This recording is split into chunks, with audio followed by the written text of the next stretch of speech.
How you doing? I'm Callan and this is Slapped Ham. Today we're looking at some weird mysteries that are sure to freak you out. So hit that subscribe button and get ready for more creepy content. Just like this.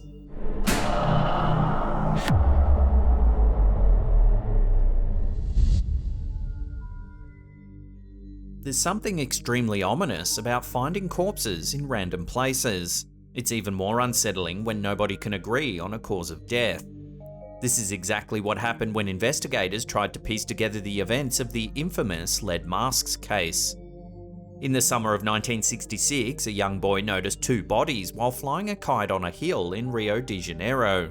The hill was hard to traverse, so detectives needed the right equipment, meaning they couldn't make it to the bodies until the next day. Upon finally making it to the scene, they found the bodies of Miguel Jose Viana and Manuel Pereira near each other. Neither man seemed to have received any physical trauma, so investigators were stumped as to how they could have passed away. Strangely, however, they were each wearing a lead mask that covered their eyes. Beside them was a packet containing 2 wet towels.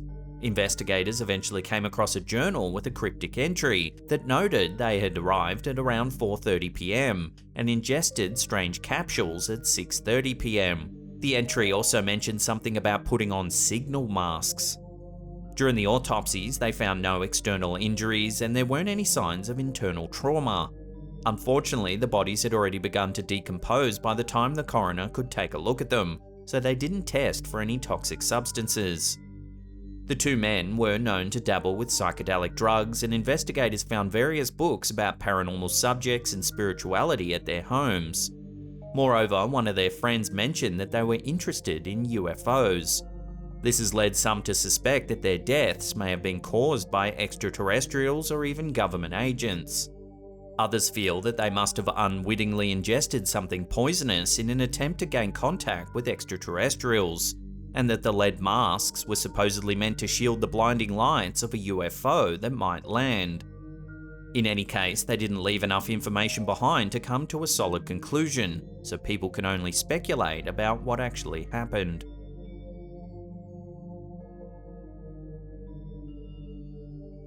Can the dead speak to us in our dreams? Are spirits capable of possessing the living to take care of unfinished business? While it may sound unbelievable, you may not be so skeptical after hearing what happened in the wake of the murder of Teresita Bassa. Teresita Bassa, an immigrant from the Philippines, lived an ordinary life as a respiratory therapist in Chicago, Illinois. Sadly, however, her body was found under a burnt mattress on February 21, 1977. She didn't have any enemies and she didn't really stand out from the crowd, so investigators found her death very strange. Obviously, someone had murdered her, but who could it have been? Because she lived such a normal, drama-free life, investigators couldn't find any conclusive leads, until something seemingly otherworldly happened. While she didn't have any enemies, she did have a few close friends, and one of them, Remy Chua, claimed to have continually received strange messages from Bassa in her dreams. On one occasion, her husband saw her suddenly awaken during a nap and proceed to speak in what sounded like Bassa's voice. During this episode, she named Alan Shoury, an orderly at the hospital she worked at, as the killer. Upon waking, Remy Chua didn't seem to have any recollection of the event, so her husband decided to ignore it. However, a similar episode happened soon after, so the Chua couple decided to reach out to Joe Stachula, a local detective. After reopening the case and speaking to some witnesses, Stachula learned that Shoury was supposed to have gone to Bassa's home to repair her TV on the night of the murder, and Shoury's wife had been seen wearing jewelry that looked similar to what Bassa had previously worn. With this evidence, Stachula brought Shoury in for interrogation, and after being confronted with some holes in his story, Shoury actually confessed to the murder. Now, there could be an argument that Remy Chua had her own suspicions about Shoury, so the Possession Act was just a ruse to present that evidence. However, if she really did have such suspicions from the start, then why wouldn't she have told the investigators in the first place? It would have likely led to the same conclusion. This discrepancy does give some credibility to the legitimacy of her alleged possession. So did Remy Chua have some special connection with the dead, or was this an unexplainable event that will never be replicated?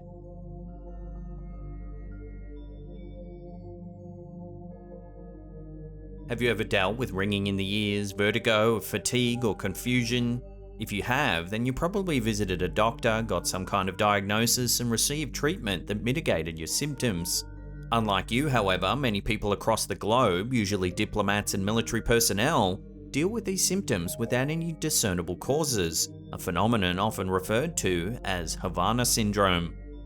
The first documented cases of Havana syndrome were reported by US Embassy staff at some point in 2016 in Havana, Cuba. Since then, diplomats at embassies all across the world have reported dealing with Havana syndrome.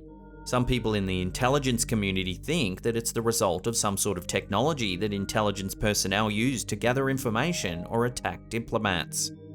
Proponents of this theory claim that special agents use devices that rely on microwaves or other radiation to subdue and disorientate their targets, but such theories are unsubstantiated.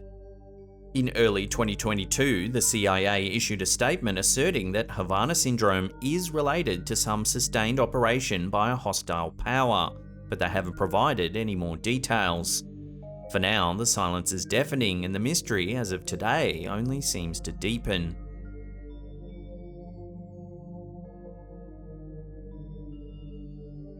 You can't build anything without a permit these days. Consequently, when someone erects a structure, everything about it becomes public information. With this information, you can find out who constructed a building and can presumably reach out to them with whatever questions you may have. When it comes to the Georgia Guidestones, however, you won't find any answers. Suddenly appearing in a remote Georgian county in 1980, the Georgia Guidestones are 20-foot granite tablets that come with 10 inscriptions, and each inscription is recorded in 8 languages. The primary languages include Russian, traditional Chinese, Arabic, Hebrew, Hindi, Swahili, Spanish, and English, and there are also smaller inscriptions in 4 ancient languages. The living language inscriptions read as follows. Number 1. Maintain humanity under 500 million in perpetual balance with nature. Number 2. Guide reproduction wisely, improving fitness and diversity. Number 3. Unite humanity with a living new language. Number 4. Rule passion, faith, tradition, and all things with tempered reason. Number 5. Protect people and nations with fair laws and just courts. Number 6. Let all nations rule internally, resolving external disputes in a world court. Number 7. Avoid petty laws and useless officials. Number 8. Balance personal rights with social duties. Number 9. Prize truth, beauty, love, seeking harmony with the infinite.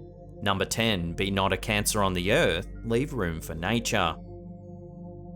The Georgia Guidestones seem to have appeared out of nowhere.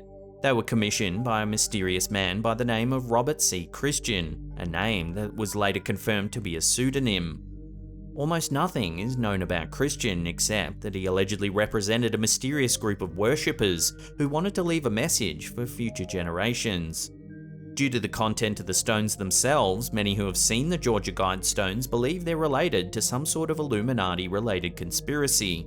Some believe they're a prescription for restarting the human population after a catastrophic event. However, a few scholars believe the exact opposite, pointing to the first commandment on the stones as a sign of genocide. It clearly states that the human population should be maintained at fewer than 500 million. So what are the Guidestones really for then? There is evidence to suggest there's a time capsule buried beneath the monument, which may cast some light onto its true purpose. However, the area on the Guidestones that refers to when the capsules were actually buried has been left blank. So did the time capsule never get buried? Are the Georgia Guidestones incomplete? To this day, no one knows for certain. At present, the stones are a sort of sideshow attraction, an American Stonehenge that draws crowds to a rural field in Georgia.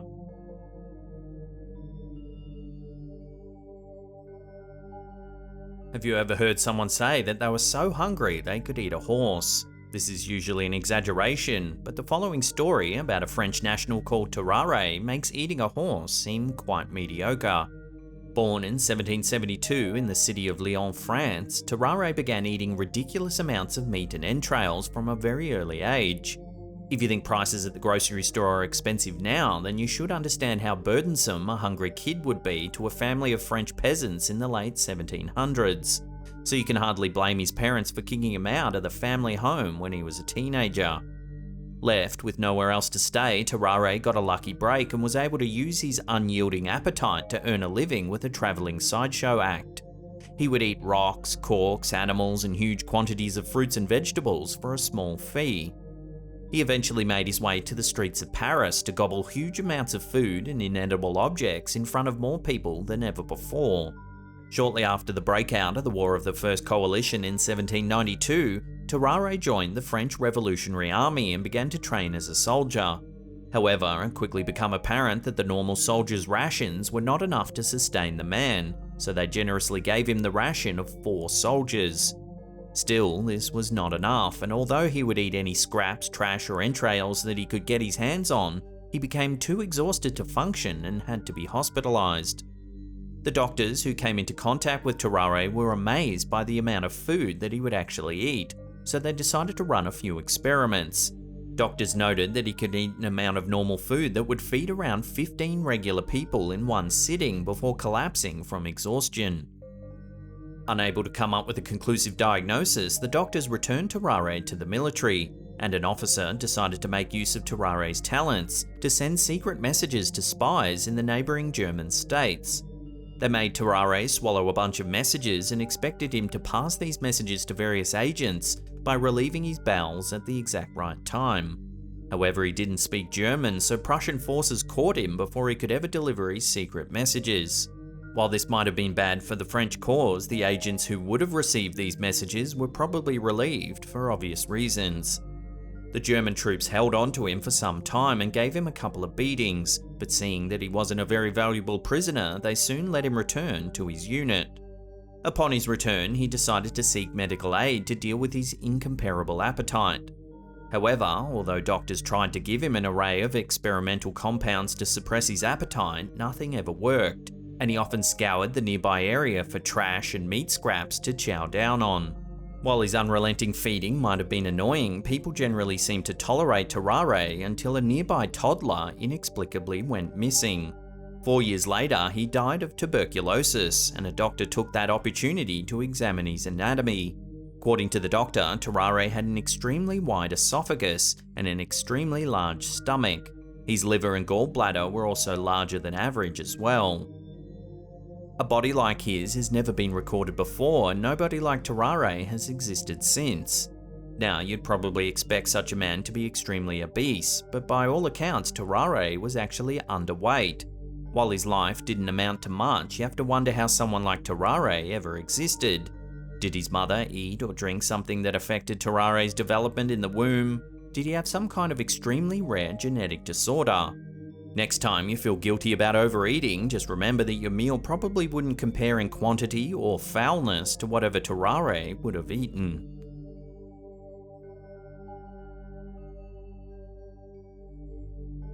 On a mysterious island off the coast of Russia, scientists have found fields of plants that grow to unnatural sizes, like something out of a fairy tale. On the Russian island of Sakhalin, near the country's east coast, travellers can find giant versions of common plants. Some of these giant plants include buckwheat, butterbur, and burdock, and they grow many times the size of their mainland counterparts, sometimes reaching heights of over 5 meters. While it may seem like these plants come from some sort of special genetic stock, they're actually almost genetically identical to their mainland varieties. These plants are very similar to the mainland varieties, and when their seeds are planted anywhere else, they grow to an average size. With this in mind, scientists theorize that the plants grow so large due to the mineral content of Sakhalin's soil. If that's the case, then it would be interesting to see if plants of a similar size could be made in a lab environment with similar soil. Hopefully scientists will research this phenomenon further and use their findings to grow giant versions of all our favourite fruits, grains, vegetables, and landscape plants.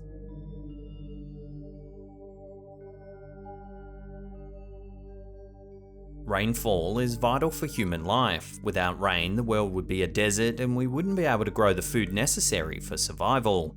Therefore, rain is almost always considered a good thing. But the residents of Harrison Township might beg to differ after a recent experience. Instead of a few droplets and some morning dew, residents of this small city in Michigan were bombarded with a tar-like substance coming from the sky on one lazy Sunday in 2016. Residents could find the substance all over their homes and vehicles. Although it wasn't toxic or flammable, investigators couldn't exactly determine what it was. However, a representative of the local Air Force base claimed that the substance likely came from one of their aircraft. And although they determined that the substance wasn't some sort of fuel, they claimed that they couldn't figure out what it was. Many residents found this hard to believe, and you can't really blame them. Since the Air Force was confident enough to claim that they were the source of the substance, how could they not have known what it was? Could the substance have been some sort of experimental weapon, or might it have simply come from a malfunctioning aircraft? Whatever it may have been, the residents of the Harrison Township still haven't received any updates, and it's unlikely they ever will. Before we take a look at the terrifying case of Daniel LaPlante, remember to hit that subscribe button, tickle that little bell icon there, and turn on all channel notifications. That way you'll be in the loop every time we drop our scary and mysterious videos. Many criminals commit evil deeds with some sort of motive in mind. A jealous husband may attack his spouse because he suspects them of infidelity. A desperate drug addict in a bad neighborhood may kill an unfortunate passerby while attempting to rob them to fuel their addiction. While these cases are grisly and morally unjustified, the underlying causes are usually clear, satisfying an innate human need to attribute reason to horrific acts. However, in the case of Daniel LaPlante, reason and motive become less clear, and the seemingly random nature of his crimes make the acts all the more chilling. Daniel LaPlante was responsible for the murders of Priscilla Gustafson and her 2 daughters at their rural Massachusetts home in 1987. He had no connection to the family, yet he committed the crimes for what seems like no reason at all. So what led him to this point? To understand LaPlante's possible motivations, it's worth looking into his history. LaPlante was born in 1970 in the rural community of Townsend, Massachusetts, and he was destined to have a hard life from the very beginning. His father abused him, and when he went to other adults for help, they either ignored him or abused him too. Unsurprisingly, this affected his social relationships and he was unable to concentrate in school. Concerned with his poor academic performance, bad hygiene, and a lack of friends, a staff member of North Middlesex High School referred him to a psychiatrist. For most troubled teens, a psychiatrist can be a godsend. With the help of qualified mental health professionals, many wayward youngsters can develop the coping mechanisms necessary to become happy and productive members of society. In LaPlante's case, however, he was practically thrown into the lion's den. After about a year of therapy, LaPlante had developed some level of trust with his psychiatrist, making it that much worse when the man decided to also abuse this vulnerable teenager. Due to the lack of positive relationships or guidance in his life, LaPlante eventually became a burglar. Starting at the age of 15, he would begin to violate others by sneaking into their homes, stealing their things, and rearranging items. His criminal behaviour progressively became more bizarre. After he failed to court Annie Andrews, a local girl, he began to stalk her and learned of her mother's recent death. Following this, he would sneak into the walls of their home and knock rhythmically as if he were some sort of ghostly manifestation of her late mother.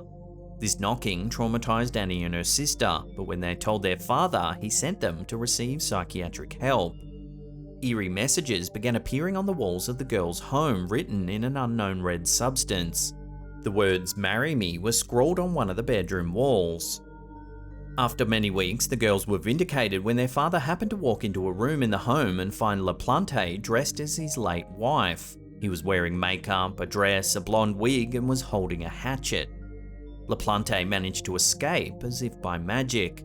The father recalled that it was spooky how LaPlante seemed to just vanish into thin air.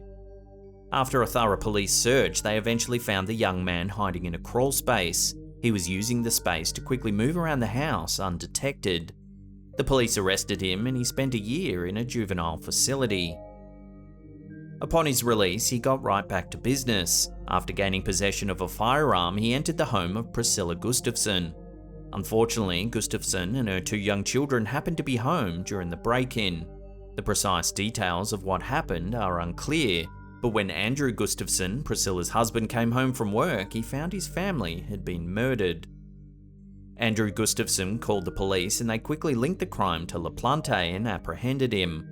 During his trial, he showed absolutely no remorse and he was given 3 life sentences for the grievous crimes that he committed. He remains in custody to this day, and although he finally expressed regret for his actions in 2017, it's hard to feel much sympathy for this man. After all, if he really wanted to rob the place, he could have waited until nobody was home. He was only 17 at the time of the murders, so do you think his young age and background should have been taken into account when sentencing him? Is someone like LaPlante worth trying to redeem and reintegrate into society in the first place? Whatever your opinion may be, there's no doubt that it's harder to sleep at night when you see cases like this.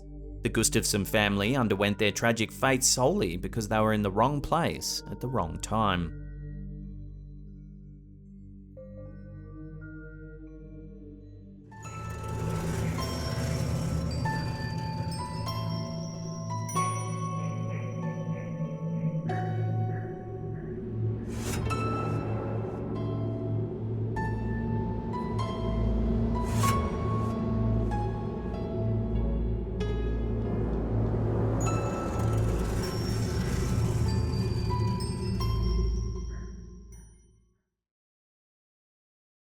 Now, if you want some more freaky paranormal mysteries, then check out that link on the top there. Otherwise, we have a massive scary playlist right there that'll keep you entertained for hours and hours. Let us know in the comments section below which one of these clips you thought was the weirdest or scariest. And that's it for me. I'll see you all next time.